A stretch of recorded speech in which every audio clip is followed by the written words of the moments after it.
Welcome to lesson number 7. We're going to be looking at using trig ratios to solve problems in 2 dimensions.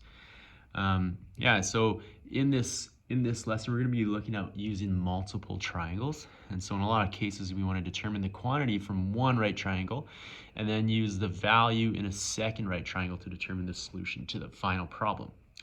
When we have these sorts of solutions, make sure you don't round your answers right away. Make sure that you use all the decimal places, and using your stored answer function in your calculator will really be helpful here. But let's look at this first example. And one thing is, none of the sketches in this lesson, or most lessons, should you assume that they are to scale.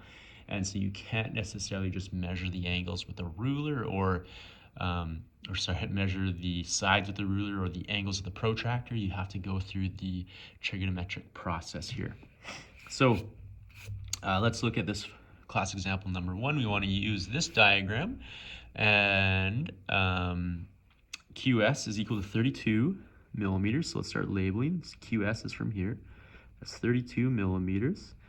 PQS has an angle, so PQS, of 50 degrees. So this is where we're going to stop, because RPS is a separate triangle. So let's just think about this triangle here. What we want to do is we want to use the information to determine the length of QR, so from here to here. Now, in order to do that, we're going to have to find out the length from S to R. Now, the first thing we want to do is solve this side length, because we can use this side length and the angle given to us in the second triangle in order to find this side that we could then add to our 32 millimeters. So first, let's find this side length. And I'm going to redraw my triangle.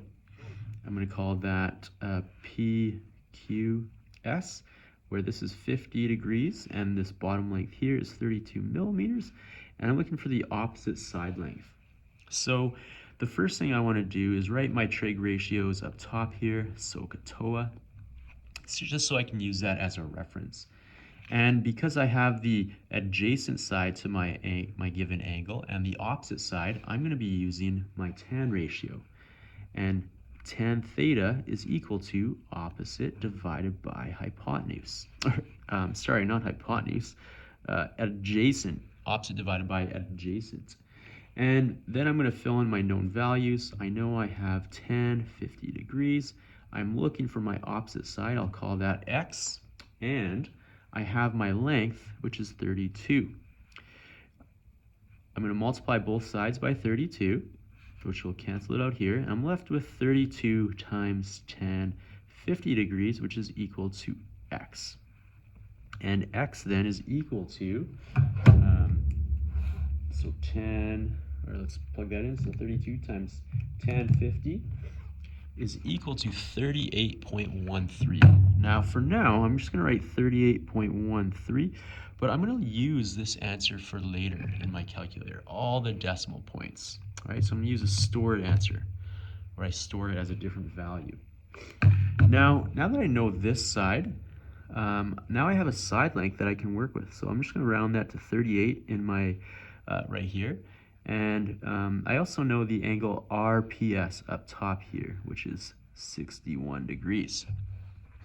Now, with that angle, I'm now going to draw my second triangle. So 61, 38, and I'm looking for this side length. I'm going to call that Y. Here's a right angle. There's the angle, and we need to use our tan ratio again, because I have my adjacent side, and I have my opposite, and I'm looking for my opposite side.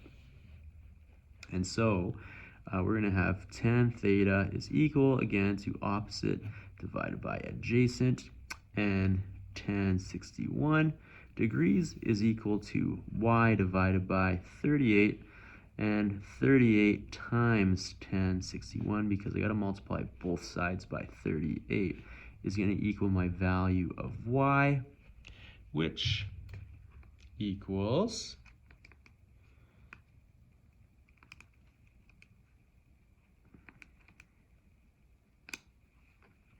68.79 millimeters. Now here's the thing, this is where I didn't actually use 38.13. I used my full answer. And now what I need to do is, because I'm looking for the side length of QR, and this is 68.79, I'm going to use that full answer and I'm going to add my side length of 32, because QR, what I'm looking for, is going to equal 68.79 plus that 32 millimeters. And Q to R plus 32 is going to equal 100.7, which we would round up to the nearest millimeters. Now we're going to look at class example number 3. And in January 2003, the tallest building in Rockyville was the Metro building. Recently, a developer was commissioned by Gamma Pro Oil Company to build a taller building next to the Metro building. And from the top of the Metro building, the angle of elevation of the top of the Gamma Pro building is 24 degrees. So this here is my angle of elevation, because it's going up relative to my horizontal, so going up, and that's 24 degrees. And the angle of depression to the foot of the Gamma Pro building, so this angle here, is 56 degrees. If the buildings are 45 meters apart, determine the height of each building to the nearest meter. So I want to know the height here, and I want to know the height here. So let's start by looking at the Metro building. And so I'm going to call it just the Metro B. Underline that, rip my paper. And right now I have an angle 56, which if I could use either one of my triangles, but this dotted line here is also 45 meters. And since the Metro building comes up to here, I can just find the side length of this side in order to find out the height. Now, if I use this triangle here, I have 45 from here to here, which I'll write there just so we can see a little bit better. But 45 is going to be adjacent to this angle. I'm looking for the opposite side. So again, I need to use my tan ratio. So tan theta is equal to opposite divided by adjacent. And if I'm looking for that side length, that's the angle tan 56. Looking for the opposite side divided by 45. And when we rearrange this, that height, which is the opposite side, is going to become 45 tan 56 degrees.